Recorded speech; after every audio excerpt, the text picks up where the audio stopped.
وَلَقَدْ ذَرَأْنَا لِجَهَنَّمَ كَثِيرًا مِنَ الْجِنِّ وَالْإِنسِ لَهُمْ قُلُوبٌ لَا يَفْقَهُونَ بِهَا وَلَهُمْ أَعْيُنٌ لَا يُبْصِرُونَ بِهَا وَلَهُمْ آذَانٌ لَا يَسْمَعُونَ بِهَا أُولَئِكَ كَالْأَنْعَامِ بَلْ هُمْ أَضَلُّ أُولَئِكَ هُمُ الْغَافِلُونَ صدق الله العلي العظيم.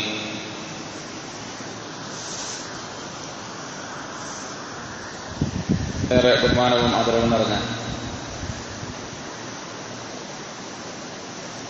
മുഅ്മിൻ സഹോദരങ്ങളെ, സുഹൃത്തുക്കളെ, അല്ലാഹു തആല നാം എല്ലാവരെയും അല്ലാഹുവിന്റെ മുത്തഖീങ്ങളിലും മുഹ്സിനീങ്ങളിലും മുഫ്ലിഹീങ്ങളിലും ഉൾപ്പെടുത്തി അനുഗ്രഹിക്കുമാറാവട്ടെ.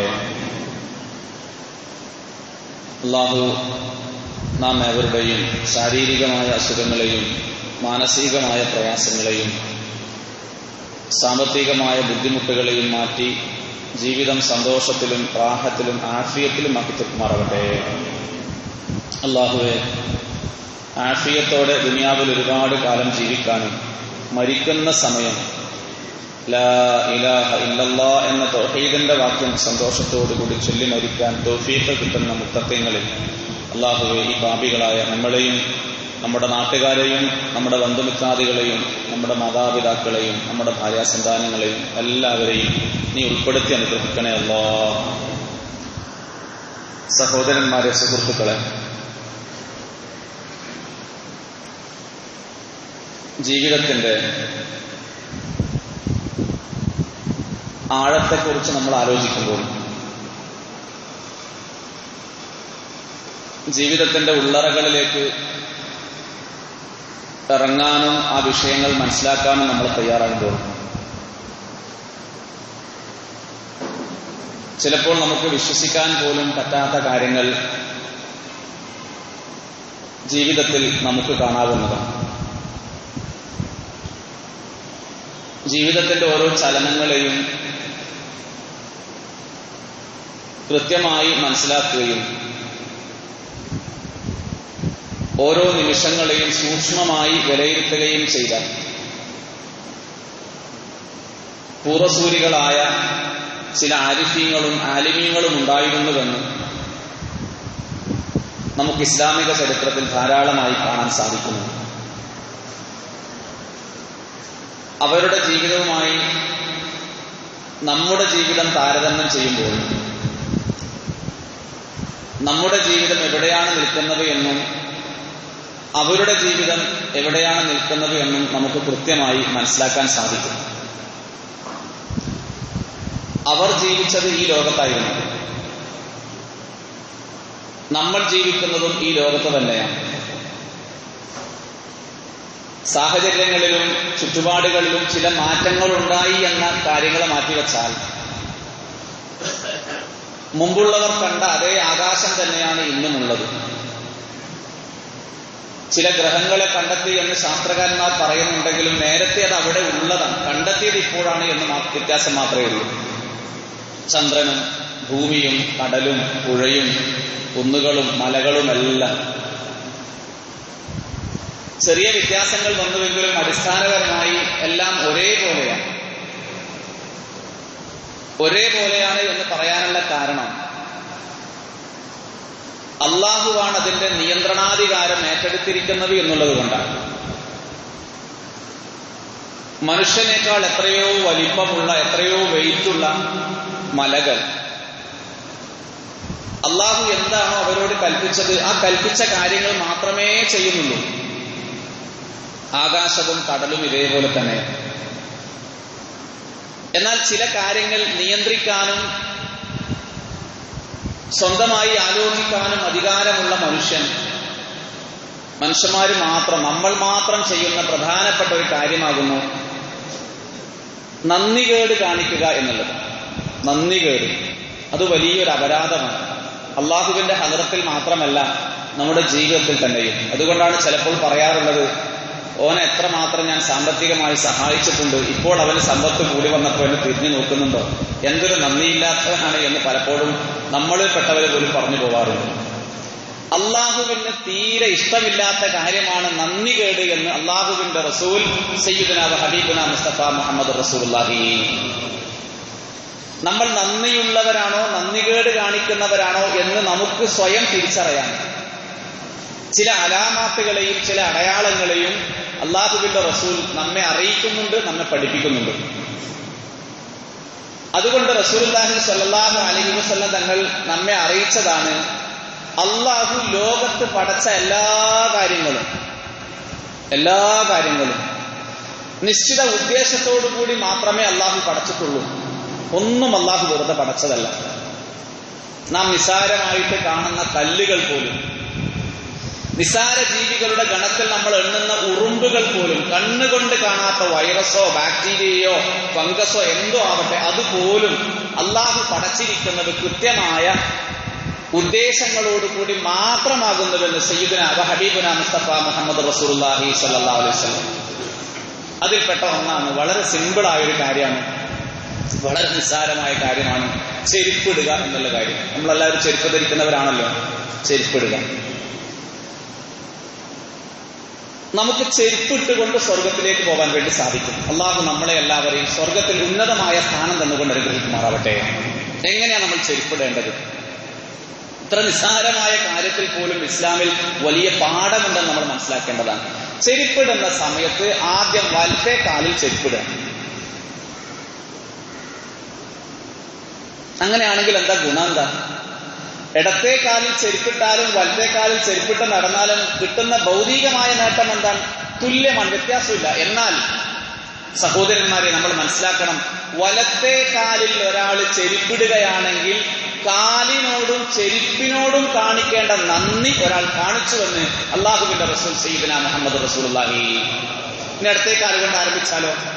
കാലിനോട് നമ്മൾ കാണിക്കേണ്ട നന്ദിയുണ്ട്, ആ നന്ദിയെ മാറ്റി നന്ദികേടാണ്.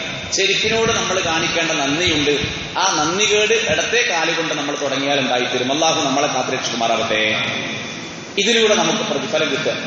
ഇതൊക്കെ നമ്മുടെ സങ്കല്പത്തിൽ വളരെ നിസ്സാരമാണ്, ഇതിലെന്താ വലിയ കാര്യമുള്ളത് എന്ന് ആലോചിച്ചു പോകാം. അതിൽ പോലും നിസ്സാരമാണെന്ന് നമ്മൾ വിചാരിക്കുന്ന കാര്യത്തിൽ പോലും അള്ളാഹു വലിയ വലിയ പാഠങ്ങളെ ഉള്ളടക്കം ചെയ്തിരിക്കുന്നുവെന്ന് സയ്യിദുനാ ഹബീബുനാ മുസ്തഫ മുഹമ്മദ് റസൂലുള്ളാഹി. ചരിത്രത്തിൽ നമുക്ക് കാണാം. ചരിത്രത്തിൽ അങ്ങനെ പല കാര്യങ്ങളും നമുക്ക് കാണാൻ സാധിക്കുന്നുണ്ടല്ലോ. ഒരു മനുഷ്യൻ, ആരിഫീങ്ങളിൽപ്പെട്ട ഒരു മനുഷ്യൻ വലിയൊരു ഗോതമ്പിന്റെ കെട്ടുമായി റോഡിലൂടെ ഇങ്ങനെ നടന്നു പോയി ഓരോ ആൾക്കാരെയും കണ്ട് കുറച്ച് ഗോതമ്പിന്റെ വിഹിതം കോരി കൊടുക്കുന്ന ഒരാൾ കണ്ടു. തല നിറയെ ഗോതമ്പിന്റെ കെട്ടാണ്. നടന്നു പോയി ആൾക്കാരെ കാണുമ്പോൾ ഗോതമ്പിന്റെ വിഹിതം കൊടുക്കുന്നു. ഇത് കണ്ടൊരു മനുഷ്യൻ അത്ഭുതമായി. ഈ മനുഷ്യൻ എന്താ ചെയ്യുന്നത്? ഇയാൾ എന്തിനാ ഇങ്ങനെ ബുദ്ധിമുട്ടി കഷ്ടപ്പെട്ട് വെയിലിലൂടെ ഇങ്ങനെ നടന്നുപോയി ഗോതമ്പൊക്കെ ധർമ്മം കൊടുക്കുന്നത് എന്ന് ചിന്തിച്ചു, ആലോചിച്ചു. ഒന്നും പിടുത്തം കിട്ടാതെ വന്നപ്പോൾ ഈ ഗോതമ്പ് ചുമന്നു കൊണ്ടുപോകുന്ന മനുഷ്യനെ ഇദ്ദേഹം സംസാരിച്ചിട്ട് ചോദിച്ചു. ഇങ്ങനെയാണ് ചോദിച്ചത്, എന്താണ് നിങ്ങൾ ചെയ്തുകൊണ്ടിരിക്കുന്ന പണി? ഈ സമയത്ത് ഗോതമ്പ് ചുമന്നു പോകുന്ന ആ മനുഷ്യൻ പറഞ്ഞ മറുപടി, സഹോദരന്മാരെ, നമുക്ക് വലിയ പാഠമായി നമ്മൾ കേട്ടില്ല എങ്കിൽ, വലിയ പാഠമായി നമ്മൾ മനസ്സിലാക്കിയില്ല എങ്കിൽ പിന്നെ എന്താണ് നമുക്ക് വലിയ പാഠമായി മനസ്സിലാക്കാനുള്ളത്? അല്ലാഹു തആല നമുക്ക് ഖൈർ പ്രദാനം ചെയ്യുമാറാകട്ടെ. ആ മനുഷ്യൻ പറഞ്ഞു, അല്ലയോ സഹോദര, ഞാൻ ഒരു ദിവസം പള്ളിയിൽ നിന്ന് ഇറങ്ങുമ്പോൾ ഞാൻ ആദ്യം ചെരുപ്പിട്ട് പോയത് എന്റെ ഇടത്തെ കാലിലാണ്. ഞാൻ ചെരുപ്പ് ഇടത്തെ കാലിൽ ഇട്ടുപോയി. ഇടത്തെ കാലിൽ ചെരുപ്പിട്ടപ്പോൾ എനിക്ക് മനസ്സിലായി, ഞാൻ ചെയ്ത കാര്യം വലിയ തെറ്റായ കാര്യമല്ലേ. അതിന്റെ കഫാറത്തിന് വേണ്ടിയാണ്, ആ തെറ്റിൽ നിന്നും മോചനം കിട്ടുവാൻ വേണ്ടിയാണ് ഞാൻ ഈ ഗോതമ്പ് ധർമ്മം ചെയ്യുന്നത് എന്നും, ഗോതമ്പ് ധർമ്മം ചെയ്യാൻ വേണ്ടി ഞാൻ നടക്കുന്നത്, ധർമ്മം ചെയ്യാൻ വേണ്ടി ഓരോ സ്റ്റെപ്പ് ഞാൻ എടുക്കുമ്പോഴും അതിലെനിക്ക് പുണ്യം കിട്ടുമല്ലോ എന്ന് ഈ വലിയ മനുഷ്യൻ പറഞ്ഞതിൽ നമ്മൾ പറയും, അയാൾ എന്ത് പൊട്ടനാണ് എന്ന്. ഇത്രമാത്രം വലിയ പാപാണോ? ഇങ്ങനെ ജീവിതത്തെ കണ്ടവരുണ്ട്. ഇങ്ങനെ ജീവിതത്തെ മനസ്സിലാക്കിയവരുണ്ട്. അവർ മനസ്സിലാക്കിയ, അവർ പ്രായോഗികമായ തലത്തിൽ കൊണ്ടുവന്ന ജീവിതവും നമ്മുടെ ജീവിതവും എങ്ങനെയാണ് എന്ന് താരതമ്യം ചെയ്തു പോയാൽ നമുക്ക് കിട്ടാനിരിക്കുന്നത്, നമുക്ക് ലഭിക്കാനിരിക്കുന്നത് നമ്മുടെ ജീവിത വിജയമാണ്. അള്ളാഹു നമുക്ക് ഖൈർ പ്രദാനം ചെയ്യുമാറാവട്ടെ. പക്ഷെ നമുക്ക് എന്തുകൊണ്ട് അങ്ങനെ ചെയ്യാൻ സാധിക്കാത്തത്? അത്ര സൂക്ഷ്മതയൊന്നും നമ്മുടെ ലൈഫിലുണ്ടോ? ഒന്നുമില്ലെങ്കിൽ ഹറാമാണെന്ന് അള്ളാഹുവിന്റെ റസൂൽ കൃത്യമായി പറഞ്ഞ കാര്യങ്ങളെ എങ്കിലും ഹറാമാണ്, ഇന്നത് ഹറാമാണ്, ഇത് ചെയ്യാൻ പാടില്ല, അവിടെ നോക്കാൻ പാടില്ല, അത് ചെയ്യാൻ പാടില്ല എന്ന് പറഞ്ഞ കാര്യമെങ്കിലും നമ്മുടെ ജീവിതത്തിൽ നിന്ന് മാറ്റിവെക്കാൻ നമുക്ക് സാധിച്ചാൽ സഹോദരന്മാരെ, നമുക്ക് അള്ളാഹു തരുന്ന സ്ഥാനം ഉന്നതമായിരിക്കും. അള്ളാഹു നമ്മളെ എല്ലാവരെയും ഉന്നതന്മാരിൽ പെടുത്തി അനുഗ്രഹിക്കുമാറാവട്ടെ. പക്ഷേ മനുഷ്യന്മാരെ അള്ളാഹു തആല പടച്ചത്, അള്ളാഹു നമ്മളെ പടച്ചത് അശ്രദ്ധയുള്ളവരായിട്ടാണ്. അശ്രദ്ധയുള്ളവരായി അള്ളാഹു പടച്ചു എന്നല്ല നമ്മൾ മനസ്സിലാക്കേണ്ടത്. അള്ളാഹു നമ്മളെ നല്ലവരായി പടച്ചു, പക്ഷേ നമ്മുടെ ജീവിതത്തിന്റെ ഭാഗമായി അശ്രദ്ധ കടന്നു വന്നു. ആ അശ്രദ്ധയെ കുറിച്ചാണ് അള്ളാഹു സൂറത്തുൽ അറാഫിലെ 129 ആയത്തിൽ അള്ളാഹു തആല പറയുന്നത്. ഈ അശ്രദ്ധയിൽ നിന്നും നമുക്ക് ശ്രദ്ധയിലേക്ക് വരാൻ സാധിച്ചാൽ അത് നമ്മുടെ ജീവിതത്തിൽ ഉണ്ടാക്കുന്ന സമൂലമായ വിപ്ലവം വളരെ വലിയതാണ്. പരിവർത്തനം, മാറ്റം, അല്ലെങ്കിൽ മാറ്റത്തിന്റെ മാറ്റൊലി എന്ന് നല്ല വാക്കിൽ നമുക്ക് പറയാം. അത് വളരെ വലുതാണ്. അള്ളാഹു പറഞ്ഞു, വലഖദ് ദറഅനാ ലിജഹന്നമ കസീറൻ മിനൽ ജിന്നി വൽ ഇൻസ് ലഹും ഖുലൂബുൻ ലാ യഫ്ഖഹൂന ബിഹാ വലഹും അഅ്യുനുൻ ലാ യുബ്സിറൂന ബിഹാ വലഹും ആദാനുൻ ലാ യസ്മഊന ബിഹാ ഉലൈക കൽ അൻആം ബൽ ഹും അദൽ ഉലൈക ഹുമുൽ ഗാഫിലൂൻ.